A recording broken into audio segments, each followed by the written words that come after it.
This has been such a great reading year for me, romance-wise. I have found so many new favorite authors and revisited old favorite authors, and my list of books that I have loved this year is just miles long. So I'm going to talk about the books that were released in 2019.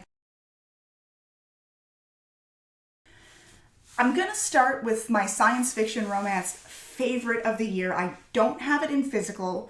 The book that I'm talking about is Polaris Rising by Jessie Mihalik. No, I'm going to have to read it then. The book that I'm talking about is Polaris Rising by Jessie Mihalik. Now, I've read this book twice this year. It is just so incredible. I love the world building. This is book 1 of the Consortium Rebellion, and I've already read book 2 as well. I actually like book 2 even better than book 1, but I will get to that in just a minute. Book 1, Polaris Rising, is about a badass space princess who is on the run from her father because he wants her to marry into another house where she's sure to be mistreated. So she decides that she's going to take matters into her own hands, and she has been on the run for about 2 years. The book begins when she's actually been caught by some bounty hunters, and she's thrown into the cell with this notorious murderer, Marcus. And together, they wind up escaping and continuing on the run while they try to figure out where to go from there. Now, there's a lot of political intrigue that ends up getting put into this book. They discover a new way of space travel that's much faster than the current way of space travel, and they discover this because they've stolen the ship of her fiancé, who is, of course, from a rival house. So her father would definitely like to get his hands on this technology, and she feels like it could be the ticket to get the bounty off of her head.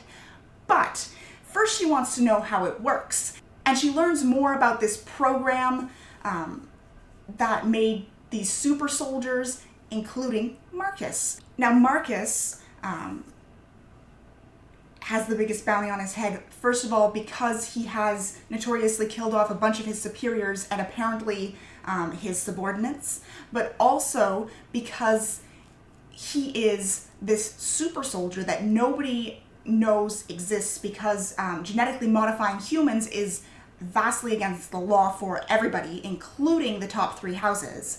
So just the fact that he exists ends up giving them some leverage, and they have to find proof as to the fact that this project existed in order to get both her freedom and his freedom by the end of the book. And of course, along the way, they fall in love. It's really great. And what I love even better about the second book, Aurora Blazing, is the way that the author really deepens the world building. In Polaris Rising, you're introduced to this really complex world, and you see a certain aspect of it. You see a lot of the black market stuff. In Aurora Blazing, you start off in the palace, so you understand a little bit more about what that life is like. And then in Aurora Blazing, the main character also ends up going, not so much on the run, but she's pursuing her brother, who happens to have been kidnapped. So she's off trying to save him, and the head of security is off trying to make sure that, first of all, she doesn't hurt herself along the way, and second of all, he wants to get back the main prince too. And it's just really incredible. The second book has a really good slow burn romance between them.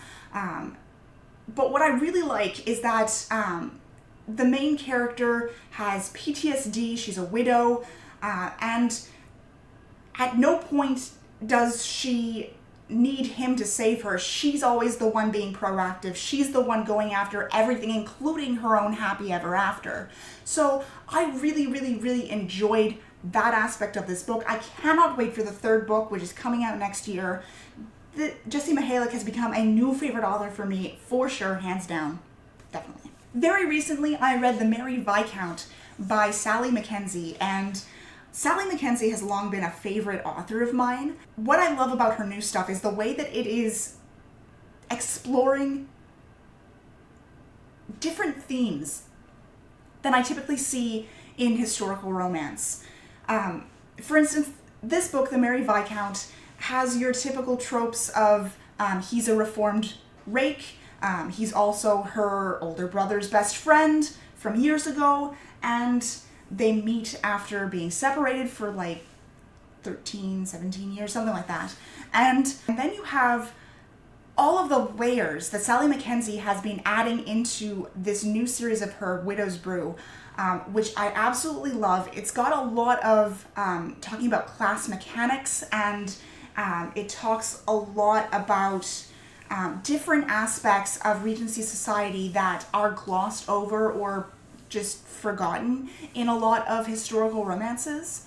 For instance, in this book, there are sex workers, and they are written as complete, full people. They have a lot of agency in this book, and that aspect of the lives of lords, and it explores the idea of fidelity, and it explores the idea of responsibility towards one's children. And I just all around really enjoyed this book. I actually read it in a day because I couldn't put it down. I just loved all of the layers. Now, I will say that there is a content warning for those who are triggered by sexual assault, or the mention of sexual assault, I should say. It is discussed at length in this book. Not only the more violent aspect of sexual assault, but also abuse by an employer towards their employee, and statutory rape. And I enjoyed the way that it was discussed, but as a survivor of sexual assault, I don't think it was handled perfectly. There were a couple things that the hero Nick ended up agreeing to whenever she was saying that she feels guilty, it's her fault, He would agree to some of the things, he would disagree with some of the things, and then he would agree to others, and I just feel like he needed to make more of a stand to really get her to understand that she was a victim in this, not a willing participant.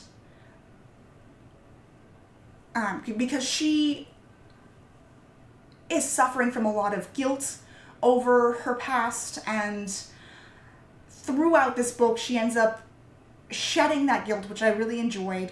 But like I said, I feel like it could have been handled just with a little bit more finesse. Overall, though, sexual assault is usually one of my triggers, and I was not triggered by this book. So it was handled well in that respect. Play It Again by Aidan Wayne. This is my first book by Aidan Wayne, but I really enjoyed it. I ended up reading it in like 4 hours. It was during a train ride home. I started reading it and couldn't put it down. It is just so cute and fluffy, and it's exactly what you need if you are having a bad day. You need something that is very low angst, something that doesn't have a lot of heart-wrenching conflict. Definitely pick up this one. This book is the love story between two YouTube stars. It takes place largely long distance, which is lovely, and it has amazing asexual representation. I really, really enjoyed reading that in this book. I've never read anything as great as this in terms of asexual rep. So Alyssa Cole is my favorite author. My favorite book that she's put out this year is A Prince on Paper. I loved this book because Naya, the main character, is also the victim, or the survivor of abuse. In this case, she's the survivor of abuse from her father, who's very emotionally manipulative. So in this book, she's really coming into her own and figuring out how she wants to spend her life, and figuring out what happiness means for her. And I really enjoyed her growth in this book. I also really enjoyed the love interest, who's this playboy prince who's kind of hiding behind his playboy persona. I found this book was really funny. I found it really lighthearted. I loved the romance between them, and I loved the way that he went at her pace when it came to sexual activities. He let her set the pace and he abided by it, and the way that he treated her was just very considerate. And I absolutely loved this book. It would be my favorite of the year if not for one of the others in this pile right here, and we will get to that one. The Chai Factor by Farah Heron. I loved this book. It is hilarious, and I love in my rom-coms whenever they also touch upon more serious topics. And this one definitely does that. It's talking about sexism in STEM, and it's talking about Islamophobia. And I really enjoyed this story. Like, she had me from Garden Gnome Chic, which is on page 2, which is how she describes the hero's style. I discovered Helen Hoang last year with The Kiss Quotient, which was one of my favorite books from last year. And so, of course, I pre-ordered The Bride Test, and I loved it a lot. I think I even loved it better than The Kiss Quotient. This book is the story of a woman from Vietnam who is sought out by the hero's mother to become his wife. So she comes to America and she begins a trial engagement with him. Kai is autistic. He doesn't think that he wants a wife. He doesn't think that he can love the same way that he kind of sees in the movies, etc. And the romance that develops between them is absolutely beautiful. A book that I don't yet have a physical copy of that I loved so much was Red, White, and Royal Blue by Casey McQuiston. It was hilarious. I feel like it might be the most funny book that I've read all year. It is an enemies to lovers romance between a fictional Prince of England and the fictional first son of the United States, and I just loved the banter between them. This is another book that actually largely takes place long distance, and they meet up a couple times. And I just loved their text messages and their emails to each other. They go from being really antagonistic and super funny to being really dirty and super funny. And I just really loved it a lot. I can't wait to see what's next by Casey McQuiston because this book has just set such a high standard for rom-coms from her. And then the next one, and my favorite book of the year, Get a Life, Chloe Brown by Talia Hibbert. Talia Hibbert has this really witty writing style, which definitely makes this book a treasure. But what I really, really loved about it was the fact that the main character has a chronic illness. Now, as you may know, I also have a chronic illness. I don't know if it's fibromyalgia like the main character. I'm still working on a diagnosis. But reading this book really made me feel empowered and inspired, and